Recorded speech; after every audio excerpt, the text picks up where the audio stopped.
All right, here's our second half of today's lesson. Again, we're continuing with algebraic expressions.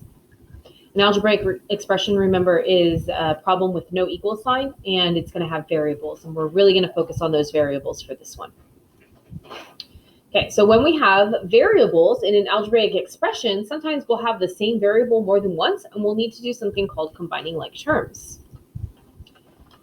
Just to clarify, when we're combining like terms and we're adding terms together, we need to know that terms are separated by adding and subtracting signs. So when you're scanning a problem, you can't start a new term until you see an addition or subtraction sign. So if you see 3xy all together and they're all written right next to each other, that's considered to be one term. If you see a plus sign after that, that's the symbol saying, hey, we're going to start our next term. So you want to make sure that you're not accidentally splitting up terms and taking one term and making it two. When we're combining like terms, we're only allowed to combine together terms that have the exact same variables with the exact same exponents. So something that is an x and something that is an x squared are not like terms.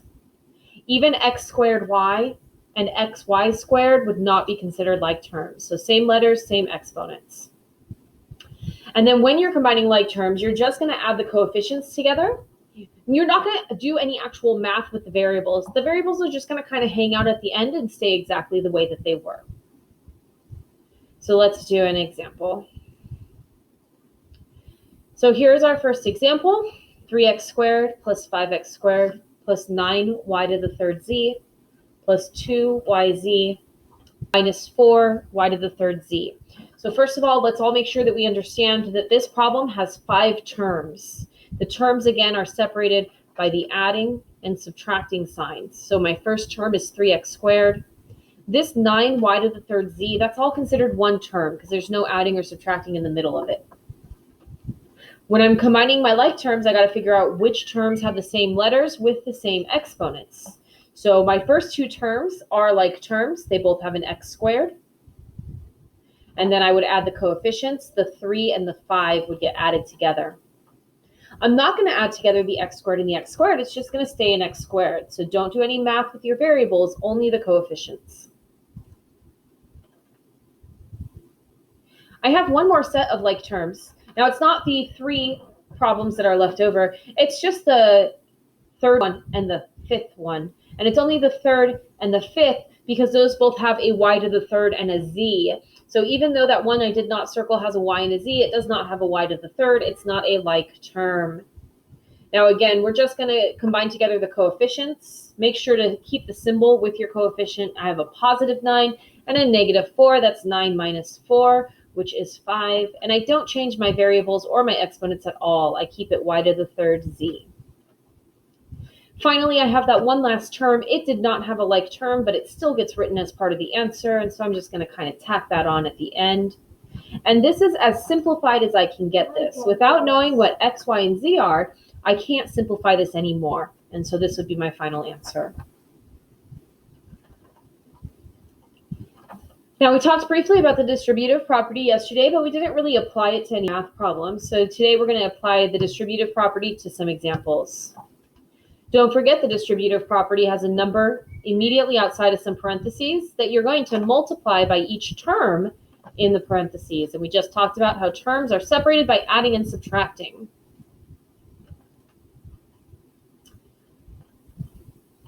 If you have a negative symbol in front of your parentheses, that also needs to be distributed. It's kind of like you have a negative 1 right in front of the parentheses, and so you would be distributing a negative 1. Let's take a look at an example. In this problem, I have 2 sets of parentheses, and immediately in front of each set of parentheses, there's something that I need to distribute. For my first parentheses, I'm going to be distributing that 2. Now, you want to make sure you're only distributing it into the parentheses that it's immediately in front of. So I will be distributing the 2 to the k. That's one term. Here's a subtraction sign that's saying to separate out for the next term.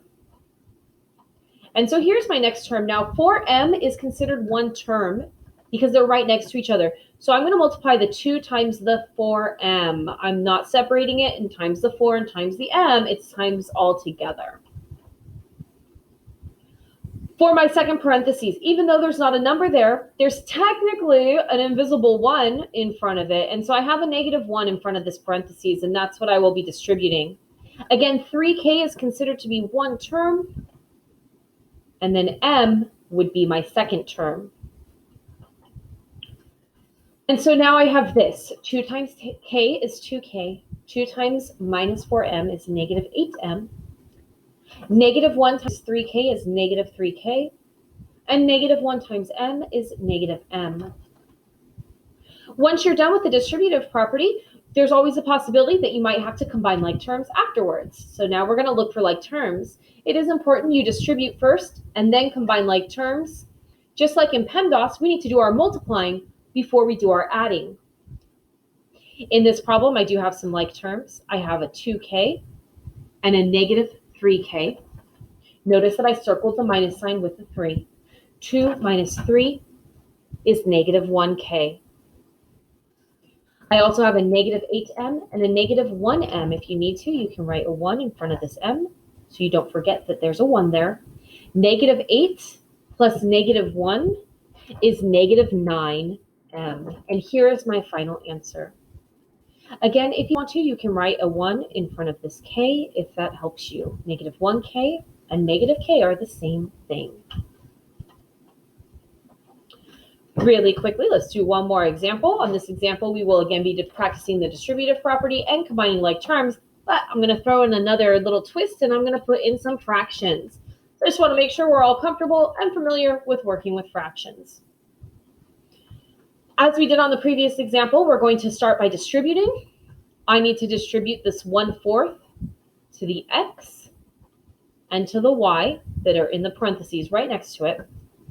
And then be careful and make sure that you are taking this -1/3 and you're keeping the negative sign with it. So notice that I wrote -1/3 x, but I also wrote -1/3 y. So make sure that you have this negative sign here in front of the y as well. That minus symbol is attached to the 1/3. Next, I will be combining like terms. When I'm combining like terms, I'm focusing on my variables and I'm adding the coefficients. So I see that I have 2 letter x's that I can combine together. And for me personally, I went ahead and wrote them right next to each other so that visually I can really tell what math problem I'm doing. Remember, you're allowed to rearrange a problem. This is called the commutative property, as long as you keep the symbols with the correct numbers. So I kept the -1/3 with the x, the -1/4 with the y, and the -1/3 with the y. I just got to make sure I keep the symbols correct. Next, I'm going to combine together my x's, 1/4 minus 1/3. Now, when you're adding and subtracting fractions, it's really important that you have a common denominator. That's the bottom number. In this problem, I do not currently have a common denominator, so I will need to create one. I can change a 4 and a 3 both into a 12. So I'm going to multiply my first fraction by 3 and my second fraction by 4. And now I have a common denominator. Once your denominators are the same, you can combine your numerators together. 3 minus 4 is -1. And I'm going to keep the 12 on the bottom. I do not do any more math with my denominator. And I'm going to remember that I got these numbers from my letter x, so I put an x after it. We're going to do the same thing now with the coefficients on the y. For the y, the coefficients are a teeny tiny bit different than the x. It's a -1/4 minus 1/3. We're going to get that same common denominator of 12, so I'll multiply the first one by 3 and the second one by 4. This time, though, and if it helps, you can write negative symbols above. So if it helps, you can do plus, negative, plus, negative. This time I have a -3 and a -4. And so I'm going to add those together. -3 and -4 makes -7. It's still over 12, and I got this from the letter y. Now, since those are x and y, I cannot combine them together. Even though they have a common denominator, since the variables are different, I would be done with this problem. This is simplifying algebraic expressions using the distributive property and by combining like terms. This concludes our video.